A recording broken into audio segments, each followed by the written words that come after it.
인사하시겠습니다. 잘 오셨습니다. 인사하시겠습니다. 네. 여기서 보면 인사할 때 뻣뻣한 사람들이 있습니다. 교회 목사가 좀 뻣뻣해서 그런지 절대 안 웃는 사람들이 있어요. 다시 한번 하겠습니다. 잘 오셨습니다. 웃으면서 진짜 잘 오셨어요. 진짜 복 받은 겁니다. 이 자리에 온 게 주의 뜰에 거하게 하시니까 얼마나 감사합니까? 시편 63편, 61편서부터 3편까지가 다 똑같이 비탄시입니다. 큰 슬픔에 잠겼다는 거죠. 잠겼는데 거기서 찬송이 탁 터져나가요. 그리고 이유가 뭐냐 하면 하나님이 나의 하나님이 됐다는 거예요. 그분이 나를 도우셨고 그분이 내 입에 찬송을 줬다는 겁니다. 여러분의 삶에 이런 은혜가 있게 되시길 주의 이름으로 축원합니다.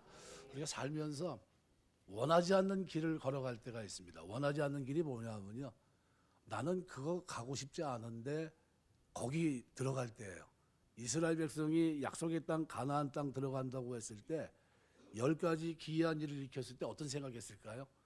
야, 우리가 가나안 땅에 가는구나. 약속의 땅 뭐라고? 아브라함과 맺은 언약을 지금 하나님이 이루신다고 신바람이 났습니다.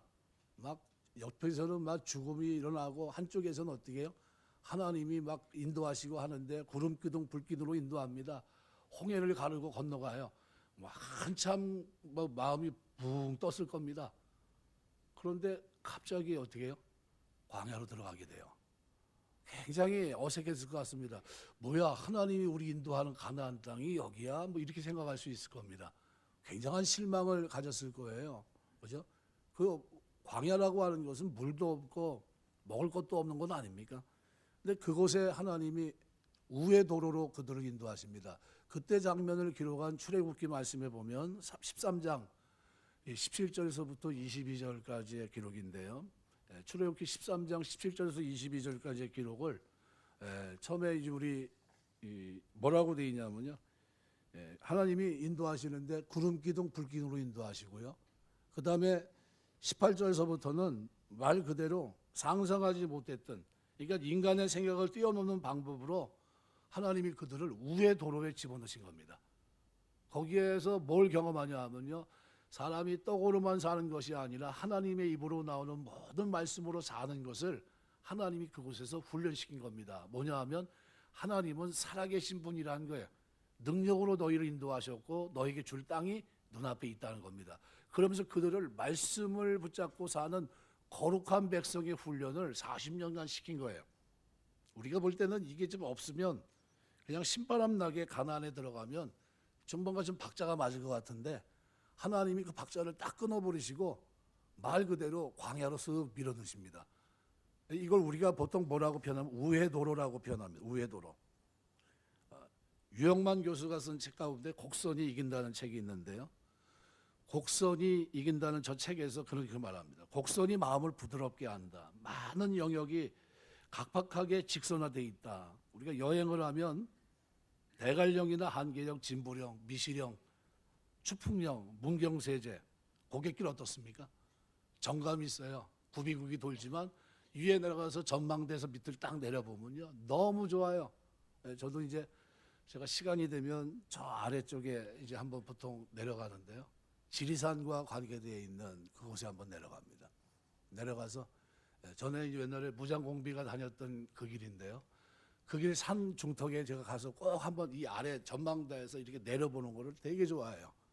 뭐 언제 한번 또 갈 기회가 있을 것 같긴 한데, 제가 시간이 여유가 있으면 여기서 내려가는데 보통 4시간 정도 소요가 됩니다. 산길이라더라고요. 그래서 우리 무슨 뭐 그곳에 갔을 때 그 기분 뭐 말로 표현할 수 없죠. 그리고 굽이굽이 돌면서 산길을 돌아가면서 새소리 듣고 짐승의 소리를 들으면서 이렇게 내려올 때는요, 마음이 뿌듯합니다. 아, 이거 참 너무 좋다 하는 생각을 가질 때가 참 많은데, 직선 도로에서는 이런 맛이 없어요. 그죠?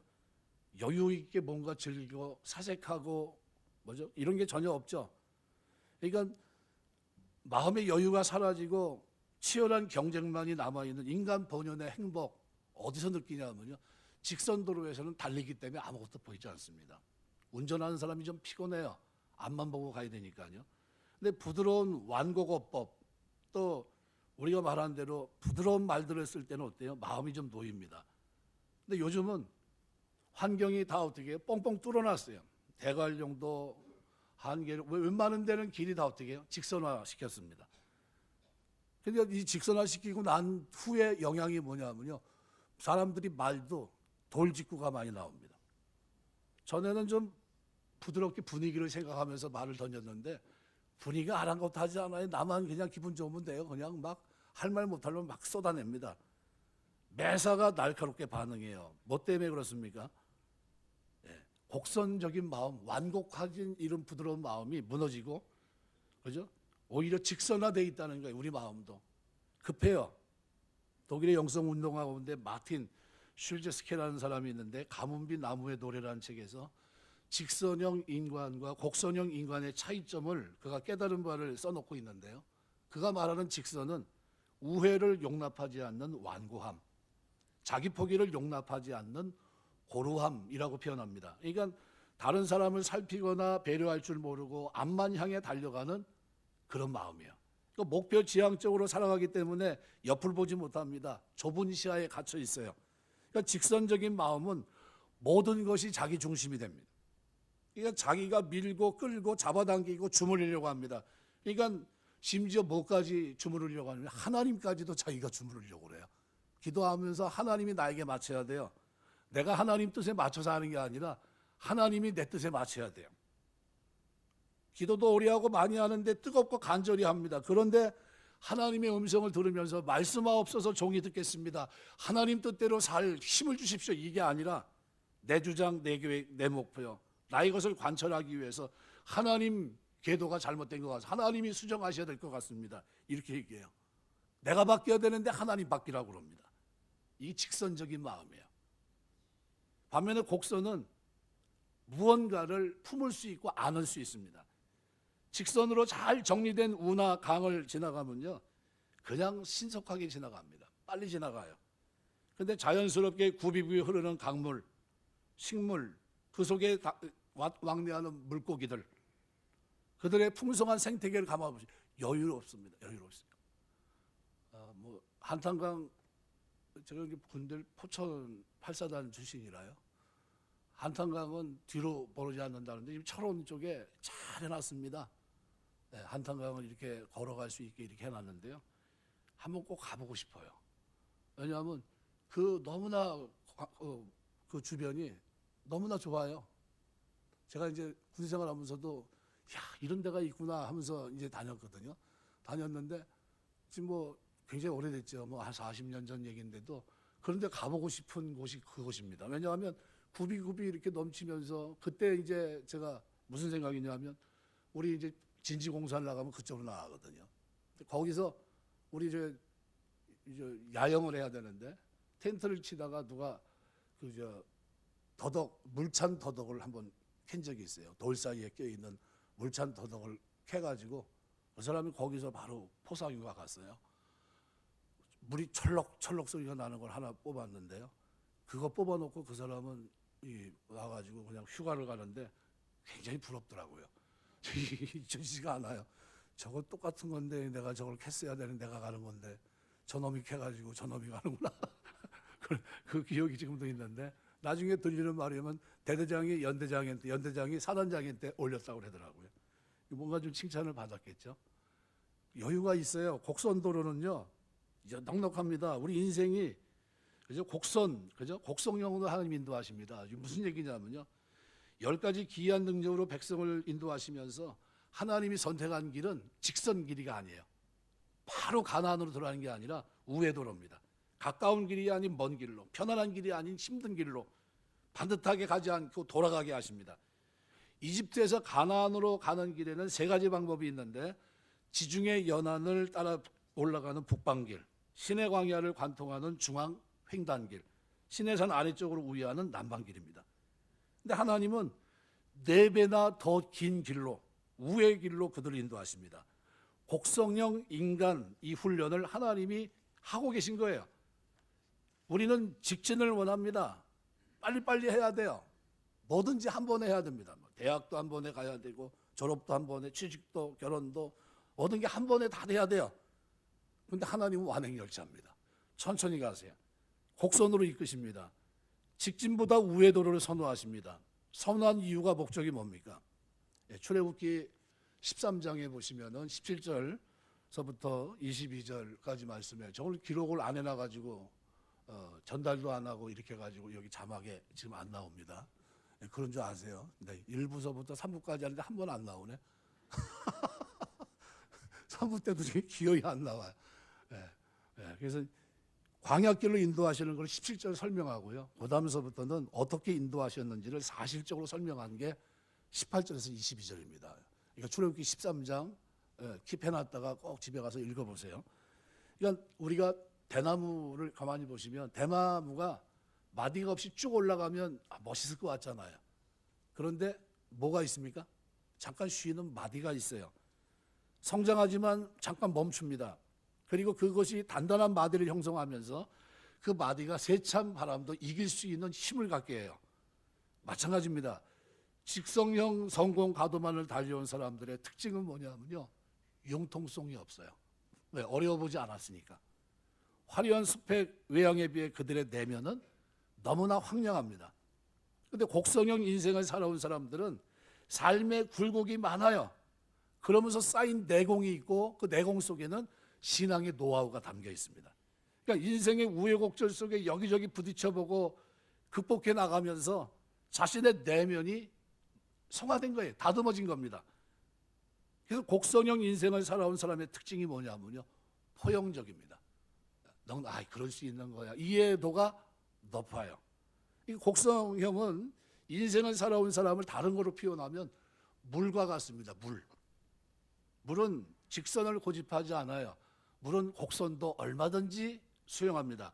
바위를 만나면 우리 생각은 뚫고 지나가야 되는데 요즘 어떻습니까? 산도 뻥뻥 뚫어버리잖아요. 그런데 물은 어때요? 유연하게 돌아갑니다. 굽이굽이 흘러갑니다. 부드럽게 순응하면서 멈추지 않고 흘러가다 웅덩이 만나면 웅덩이 다 채워질 때까지 잔잔합니다. 채워지면 또 서서히 어떻게 해요? 앞으로 전진해가요. 서두르지 않아요. 좁은 길을 만나면 물살이 빨라지는 것 같은데 넓은 강을 만나면 산천초목을 다 굽어보면서 유유자적 흘러가요. 이게 곡선입니다. 이건 물은 모든 상황에 잘 적응합니다.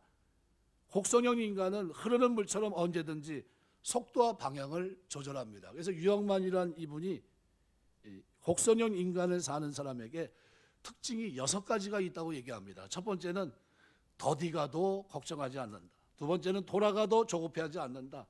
세 번째는 뒤로 가도 아쉬워하지 않는다. 네 번째는 넘어져도 포기하지 않는다. 다섯 번째는 내려가도 두려워하지 않는다. 여섯 번째는 헤매어도 불안에 떨지 않는다.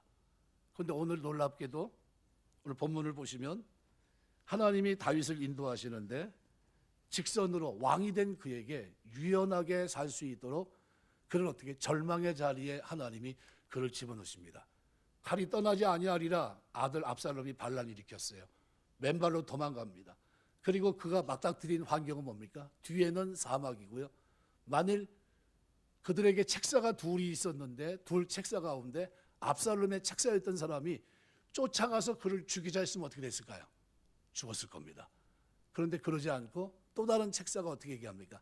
이미 다 끝난 전쟁이고 왕이 이겼으니까 압살롬에게 그러지 말고 이쯤에서 끝냅시다. 이미 이긴 전쟁 아닙니까?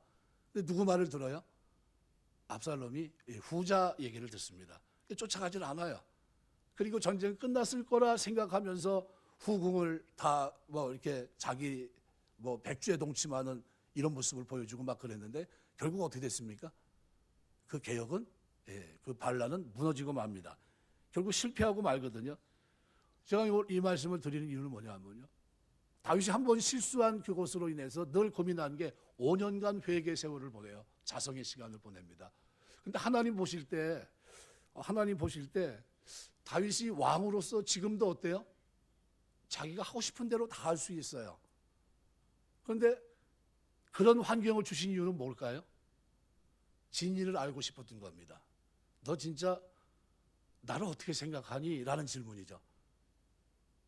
만일 누가 이런 질문을 합니까? 제자들에게 사람들이 나를 뭐라고 하느냐?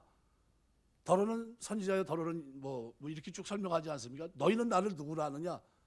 저는 그리스도의 살아계신 하나님의 아들입니다. 이 고백을 들으면서 굉장히 하나님이 기뻐하셨거든요.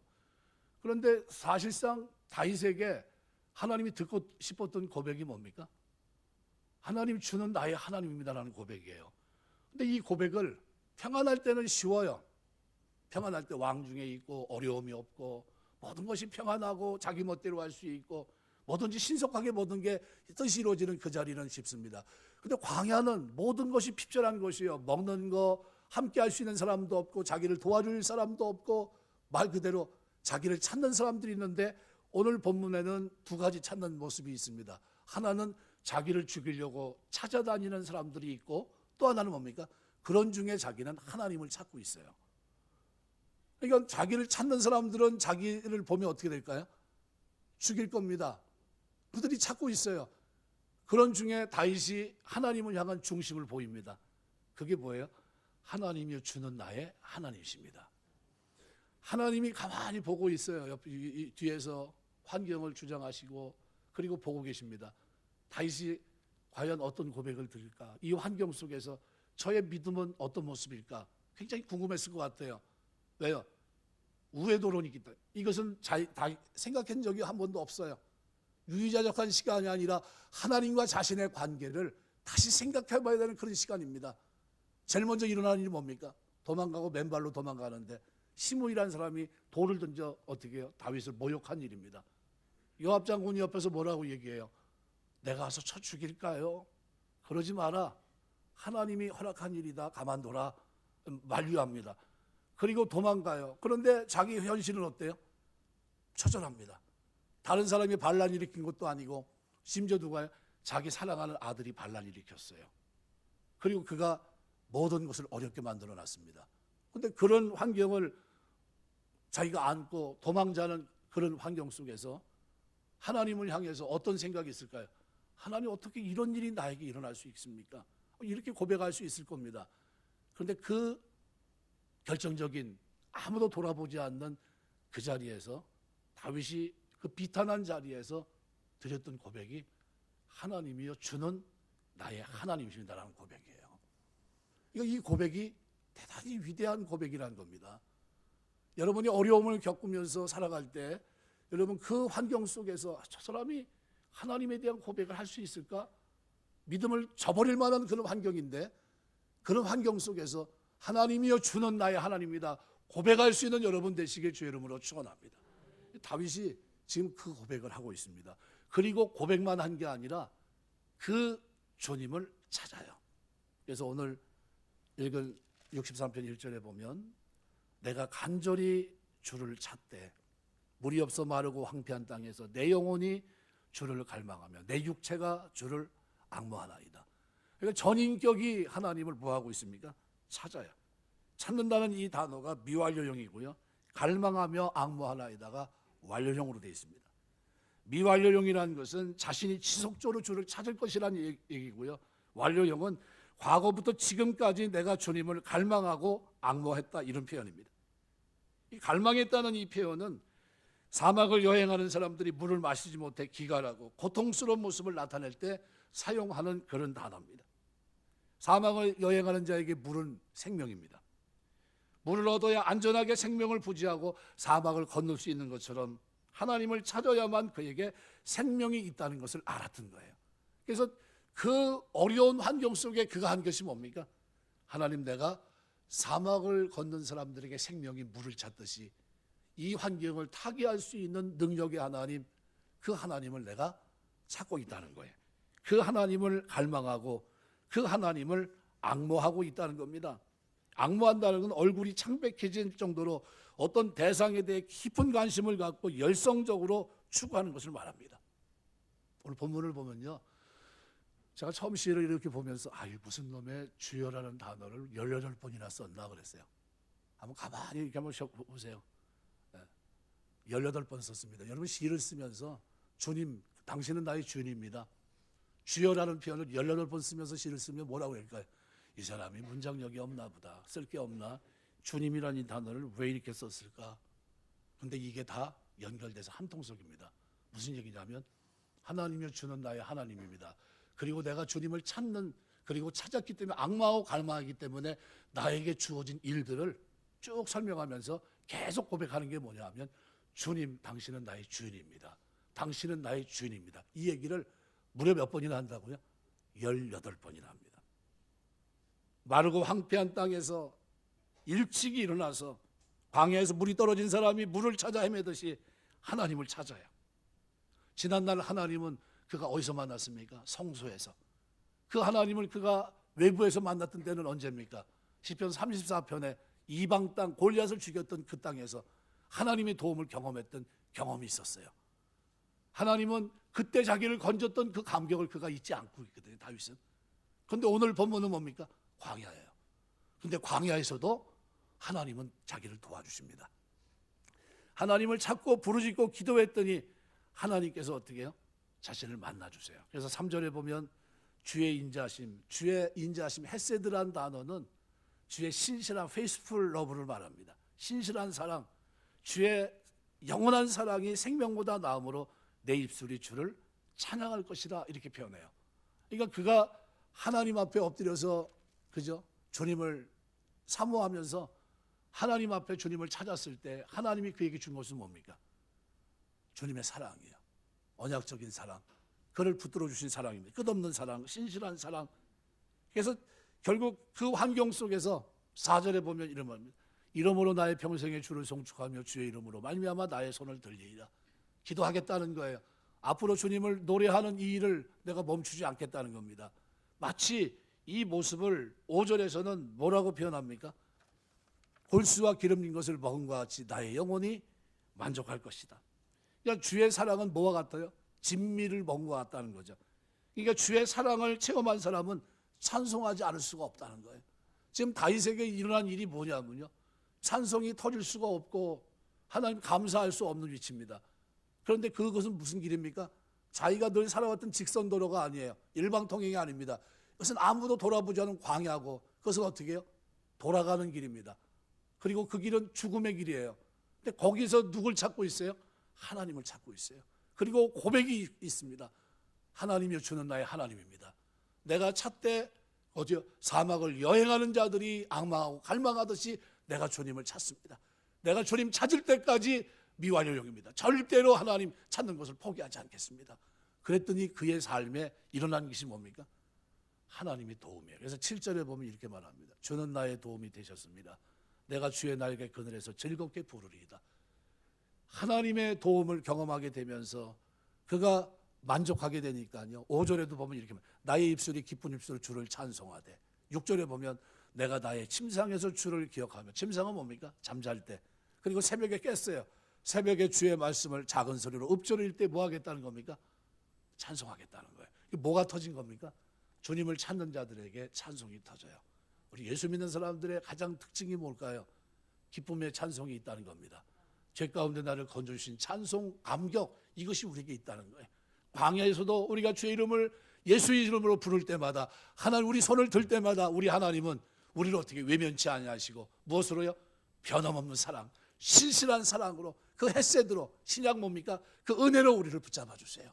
그러니까 3절서부터 계속해서 반복되는 게 뭡니까? 내가 주님을 찬양합니다. 주님을 송축합니다. 내가 주님을 내 입술로 주님을 찬송하되 침상에서 주를 기억하고 말씀을 묵상할 때도 하가하면서 내가 어떻게 해요? 주님을 찬양하겠습니다. 이런 고백이에요. 여러분 삶에 이 찬양이 넘치게 되시길 주의 이름으로 축원합니다.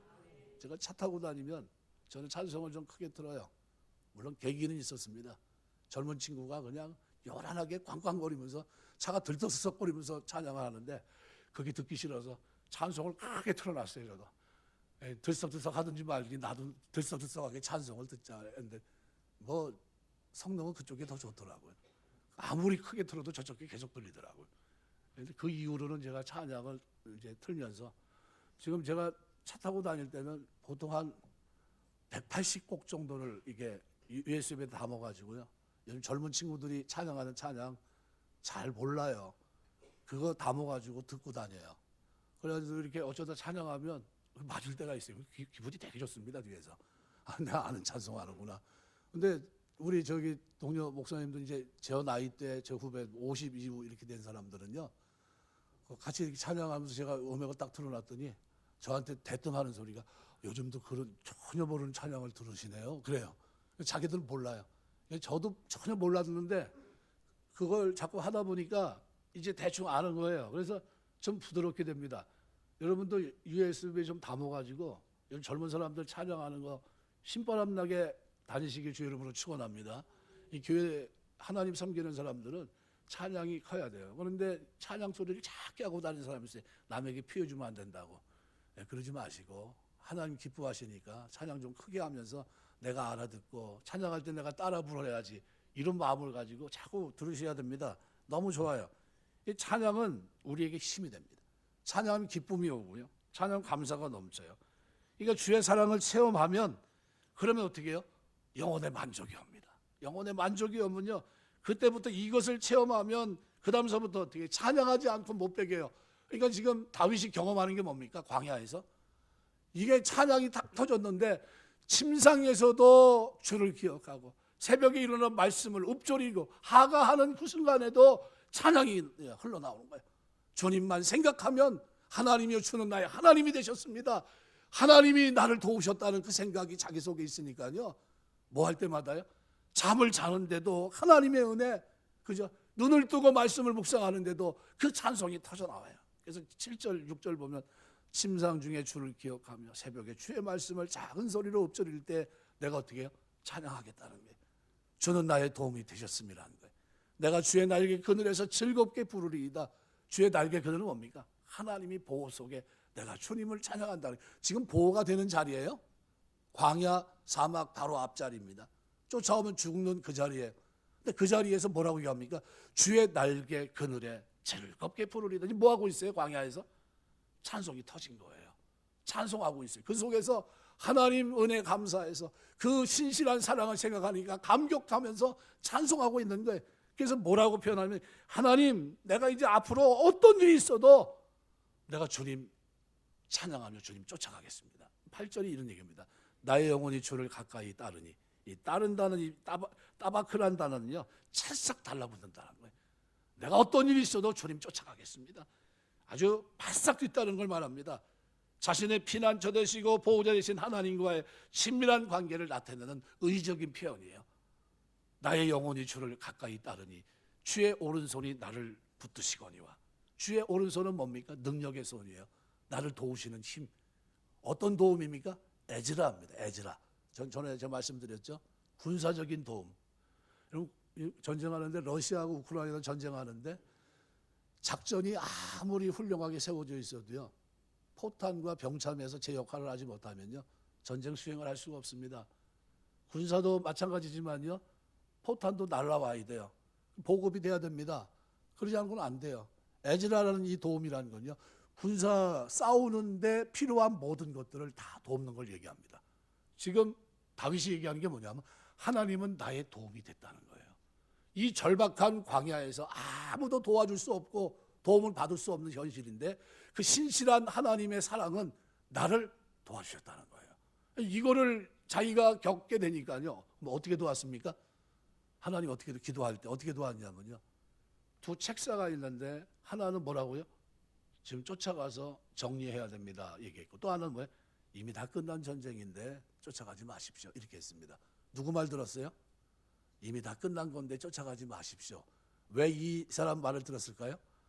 하나님 앞에 다윗이 손을 들고 기도합니다. 뭐라고요?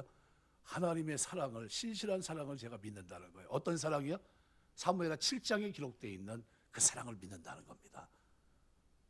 사울은 버릴지라도 내가 너는 버리지 않으마 라는 약속을 붙잡고 하나님 앞에 기도했던 겁니다. 두 손을 번쩍 들고 기도하는데 하나님이 그 손을 어떻게 꽉 붙잡아 주세요.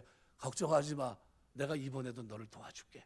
그리고 도와주신 거예요. 마치 뭐 하듯이요? 군사작전에 필요한 대로 그 환경을 이길 수 있는 하나님의 지혜가 그 속에 담겨 있어요. 어떻게 하신 겁니까? 네, 왕이, 압살롬이 반역을 일으키고 그 전쟁의 승리를 이끌어 가려고 할 때 책사의 말을 들어야 되는데 책사 중에 잘못된 책사의 말을 듣고 그만 전쟁을 거기서 끝내려고 했습니다. 그리고 가서 한 일이 뭡니까? 다윗의 후궁과 더불어 백주에 동침하는 이 부끄러운 일을 합니다. 이미 끝났다는 거예요. 이제 내가 왕이라는 겁니다. 선언한 것도 똑같아요. 끝났습니까? 끝나지 않았죠. 하나님은 잘못된 책사에 말고 돌이켜 왕궁에 가서 왕비를 괴롭혔던 압살롬을 어떻게 합니까? 결국 죽게 만드세요. 자기가 자랑했던 그 머리가 나무에 걸려서 말 그대로 창에 찔려 죽고 맙니다. 누구의 은혜입니까? 하나님의 은혜예요. 하나님이 도와주신 겁니다. 이 전쟁에 승리할 수 있도록 결정적인 역할을 누가 하신 겁니까? 하나님이 하셨어요. 그러니까 이것을 누가 알았어요? 다윗이 알았던 겁니다. 그러니까 그 하나님을 생각하니까 무슨 생각이 나요? 위대한 고백을 드리는 겁니다. 여러분, 우리가 어려움을 당할 때 여러분이 제일 먼저 해야 될 고백이 뭡니까? 따라서 하시고, 하나님이여, 주는 나의 하나님이십니다. 이 고백 드리시길 주의 이름으로 축원합니다. 그러니까 이 고백을 드리고 주님을 찾아야 돼요. 주님, 나는 주님밖에 없습니다. 주님이 도와주지 않으면 저는 이걸 타개할 능력도 없고요, 힘도 없고 도와줄 사람도 없습니다. 하나님의 도움만이 내가 승리하는 비결입니다. 그리고 엎드리면 하나님 우리에게 뭘 주십니까? 도움도 주시지만 뭘 주세요? 기도할 때 찬송을 주세요. 승리할 수 있도록 확신을 주십니다. 그러니까 이 살아가면서 살아가는 삶의 질이 달라요. 그래서 이런 사람은 뭘 회복을 소망할까요? 하나님의 임재를 그가 경험합니다. 어디서 경험할까요? 하나님의 임재를 어디서 경험합니까? 있는 곳에서. 그래서 오늘 본문에 보시면 하나님을 향한 목마름을 자각하고 회복했다면 그가 그 목마름으로 어느 자리로 가요? 예배 자리로 가야 됩니다. 시편 오늘 63편 1절 2절에 이 기록에 보면 2절 말씀에 이런 고백을 드립니다. 내가 주의 권능과 영광을 보기 위해 이와 같이 성소에서 주를 바라보았나이다. 이 성소 코데시라는 단어가 가장 먼저 나오는 것이 출애굽기 3장 5절입니다. 그때는 성소가 없었잖아요. 출애굽기 3장 5절 말씀에 이렇게 하나님이 이르시되 이리로 가까이 오지 말라. 내가 선 곳은 거룩한 땅이니 내 발에서 신을 벗. 여기 거룩한 땅이란 단어가 코데시라는 단어입니다. 여러분, 모세가 신을 벗은 그곳이 왜 거룩한 땅입니까? 하나님의 임재가 있기 때문이에요. 그러니까 모세가 선 그 메마른 광야가 거룩한 땅이 됐는데 그것은 하나님이 모세를 만나 주셨기 때문입니다. 시편 63편에 다윗은 자기 아들의 반란으로 도망쳐 광야로 갔는데 그곳을 뭐라고 표현합니까? 코데시라고 표현해요. 하나님이 자신을 인도했던 거룩한 땅. 어떻게 보면 둘러가는 길이에요. 직선적인 길이 아닙니다. 자기가 생각했던 길이 아니에요. 한 번도 상상하지 못했던 그 자리가 광야 그 자리예요. 황량한 자리, 그죠? 죽음을 눈앞에 두고 있는 그 자리입니다. 그런데 그 자리에서 누굴 만나니까요? 주님, 자신이 고백했던 하나님이여 주는 나의 하나님입니다라는 이 하나님을 만나게 되니까요. 그 자리가 무슨 자리요? 하나님의 임재 자리, 거룩한 자리가 되는 거예요. 여러분, 우리가 살아가면서 하나님 앞에 고백하고 기도하게 되시길 주의 이름으로 축원합니다. 그 자리에 하나님의 임재가 있게 되면요, 그 다음서부터 인생이 바뀌어요. 풀려가는 겁니다. 하나님이 어떻게 해요? 생각 속에 역사하시고요, 결정 속에 역사하시면서 다윗을 원위시킬게요. 내가 너 보려고 했던 거야. 네 믿음이 어느 정도인지, 네가 진짜 나를 사랑하는지, 네 고백이 진짜인지 보고 싶었던 거야. 그런데 다윗이 무슨 고백을 하고 있습니까? 이 비탄한 자리에서 하나님이여 주는 나의 하나님이십니다. 이 고백을 드리고 있는 거예요. 여러분, 이 고백이 너무나 중요해요. 예수 믿고 구원받은 하나님의 자녀들이 어려움을 당할 때 그 자리는 무슨 자리예요? 하나님 직선도리에 두지 않고 하나님이 나를 둘러가실 때는 계획이 있으세요. 하나님과의 관계를 다시 어떻게 해요? 생각해 보라는 거예요. 물같이 유유자적하게 구덩이면 구덩이가 채워질 때까지 그 속에서 있어야 돼요. 하지만 구덩이가 다 채워지고 나면 내가 다시 흐르는 길로, 하나님 인도하는 길로 내가 갈 거다, 이런 마음 가지고 기도의 발을 번쩍 들어야 돼요. 하나님, 내가 지금 상황은 광야지만, 황량하지만 하나님의 은혜로, 그 사랑으로, 변함없는 사랑으로 내가 이 환경을 이길 줄 믿습니다. 왜냐하면 주님은 내 기도를 들어주실 뿐만 아니라 주님은 나의 도움이 되시고 주님은 나의 뭐예요? 주인이시기 때문입니다. 이 고백이요, 이 고백이 여러분의 고백 되시길 주의 이름으로 축원합니다. 그래서 이 고백을 드리면서 나아갈 때 우리 인생은 찬송이 터져나가요. 오늘 본문 이외에도 신약 성경에 보면 예수님은 누굽니까? 예수님 이 땅에 오신 하나님이십니다. 그분이 걸어가는 복음서 4복음서에 보면요, 예수님을 갈망하고 앙망하며 만나려고 했던 사람들마다 주님은 다 어떻게 해요? 만나주십니다. 수가성 여인의 마음속에 무슨 바람이 있었을까요? 남편 5이나 바꿨지만 그 마음속에 늘 뭐가 있어요? 하나님께 진정한 예배를 드리고 싶은 데는 마음이 있었어요. 그 마음을 주님 아시고 가장 먼저 누굴 찾아갑니까? 그가 몇 시에 우물가에 아무도 없는 그 시간에 정오에 남들 뒤에 물을 들어온다는 사실을 우리 주님은 아셨고요, 그곳에서 주님은 제자를 보내시고 그 여인을 만나 주십니다. 그리고 그가 메시아를 만나게 하시고요, 물 떨었던 동이를 집어던지게 하시고, 그리고 내가 메시아를 만났다 하면서 기쁨으로 그 자리를 떠나게 하십니다. 누가 찾아오신 거예요? 주님이. 수로보니게 여인을 가만히 생각해 보십시오. 주님은 이 여인을 처음에 외면하셨어요. 귀찮게 하니까 의도적으로 내버리십니다. 모욕적인 말씀도 하십니다. 이스라엘 집에 양을 위해서 왔지 내가 잃어버린 양은 너희는 이방인은 나와 관계 없어. 아주 수모란 수모는 다 당한 것 같아요. 그런데 여인은 물러서지 않습니다. 마가복음 7장 28절에 보니까 이렇게 표현해요. 개들이라 해도 주인의 상에서 떨어지는 부스러기를 먹지 않습니까? 그녀의 대답을 가만히 들여다보면 그녀는 더 이상 얼굴을 들 수 없어요. 바짝 말 그대로 바닥까지 엎드려져 있습니다. 그런데도 그 마음속에 갈망이 있어요. 주님 외에는 방법이 없습니다. 아무리 모욕해도요, 저는 주님 만나야 됩니다 라는 의욕이 그에게 있었어요. 그리고 주님의 은혜를 구했더니 개들도 개 주인의 상에서 떨어지는 부스러기를 먹지 않습니까? 내가 원하는 건 부스러기입니다. 그랬더니 주님이 그를 고쳐주십니다. 갈급함이죠. 소경 바디메는 어떻습니까? 다윗의 자손 예수여 나를 불쌍히 여기소서. 사람들이 온통 그를 만류합니다. 야단쳐요. 그런데도 물러서질 않아요. 더 큰 소리로 외칩니다. 주님을 만나고자 하는 갈망이 그에게 있었기 때문이에요. 이번 기회 아니면 주님을 만날 수 없다는 절박감이 그로 하여금 더 크게 소리칩니다. 그리고 마침내 갈망을 알아보신 주님이 그를 내게로 오라고 말씀하시고 그를 치유하십니다. 삭개오는 어떻습니까? 그의 목마름은 그로 뽕나무에 올라가게 만듭니다. 로마의 권력을 등에 업고 세상적으로는 성공한 인물입니다. 그런 그에게 예수님을 만나야 되겠다는, 깨끗하게 살아야 되겠다는, 자기 이름값을 하며 살겠다는 갈망이 있었습니다. 체면불구하고 나무에 올랐는데 놀랍게도 자신을 갈망하고 있던 삭개오를 주님이 보십니다. 그리고 그의 이름을 부르세요. 삭개오야 내려오라. 내가 오늘 내 집에 유하여야 되겠다. 너 회개하라. 그런 얘기 한 번도 한 적 없는데 내가 누구 것을 도생한 것이 있으면 내배나 갖겠습니다. 내 자산의 절반을 가난한 자에게 나눠주겠습니다 하면서 회개하는 장면이 성경에 기록되어 있습니다. 뭐 때문에 그런 일이 벌어졌습니까? 갈망이에요. 주님을 만나겠다고 하는 갈망이에요. 여러분이 주의전을 출입하면서 주님 만나겠다는 갈망이 있게 되시길 주의 이름으로 축원합니다. 목마른 만큼 채워져요. 좋은 성도는 영적 사모함이 남다릅니다. 영적 갈망이 마리아에게 있었어요.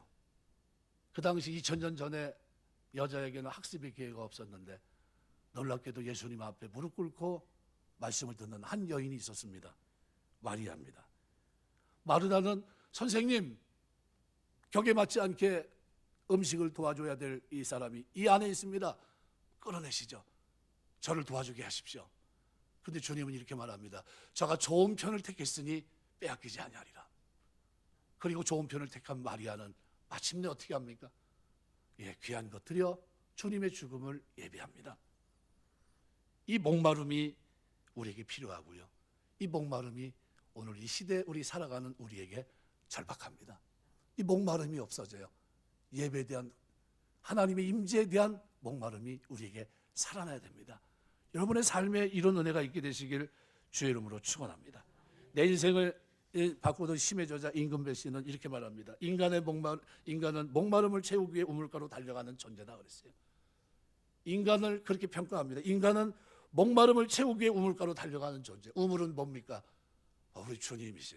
생수의 근원이 주님을 찾아가는 존재가 오늘 우리인 것입니다. 말씀을 맺겠습니다. 오늘 본문은 우리의 삶을 돌아보게 합니다. 그가 어떤 삶을 살아냈는지 과거는 중요하지 않아요. 현재 그가 하나님을 향한 어떤 신앙 고백을 드리고 있냐는 거예요. 다윗은 그 절박한 자리에서 그렇게 얘기합니다. 하나님이여 주는 나의 하나님이십니다. 이 고백을 드리고 실타래 풀려나가는 자기의 고백을 한 단어로 표현합니다. 주님, 내가 이 어려운 환경 속에 있지만 내가 주님을 찾기로 결정했고요. 찾을 때까지 악마하고 갈망하는 것 이미 전서부터 시작됐지만 포기하지 않겠습니다. 그리고 기도의 팔을 들고 하나님 앞에 나아갑니다. 뭐 때문에요? 주의 인자하심이 생명보다 낫기 때문에 내가 주님 앞에 엎드립니다. 성소에서 주를 바라보았습니다. 광야에서 주를 바라봅니다. 이랬더니 하나님이 그에게 찬송이 터져 나오게 하세요. 주의 이름으로 말미암아 손을 들었던 그에게 하나님이 골수와 기름진 것으로 먹이시고 그 영혼을 만족하게 하십니다. 그랬더니 뭐가 터져 나가요? 찬송이 터져 나갑니다. 아무도 없고 자신을 위로해 줄 사람도 없는 그 광야 끝자락에서 그가 하나님 앞에 찬송이 터져 나가요.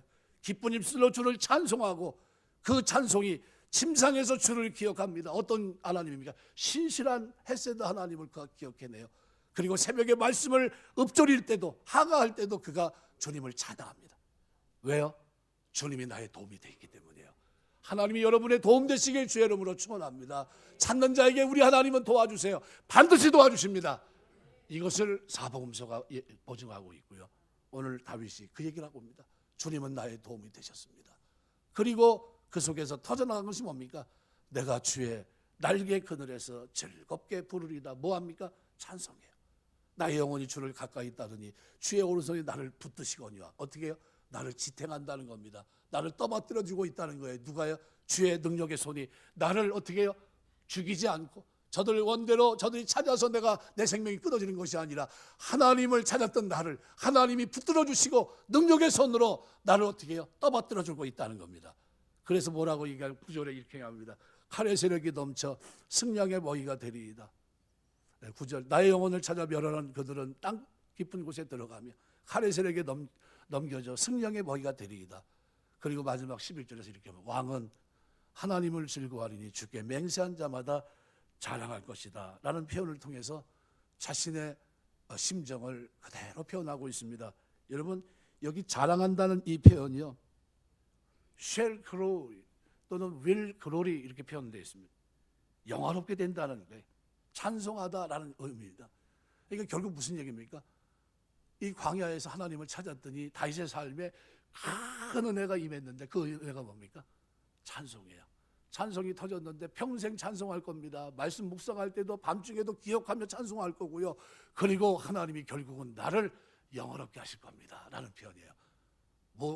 무슨 고백이 그를 이 사람을 이렇게 변화시켰습니까? 하나님이여 주는 나의 하나님이십니다 라는 고백이 그 고백을 믿고 신뢰하는 다윗이 하나님을 찾는 그 삶에 하나님 베푸신 은혜는 에즈라 도움이었어요. 이 도움이 금년 우리가 하나님을 섬기며 사는 여러분의 삶 속에 넘치게 되시길 주의 이름으로 축원합니다. 기도하겠습니다.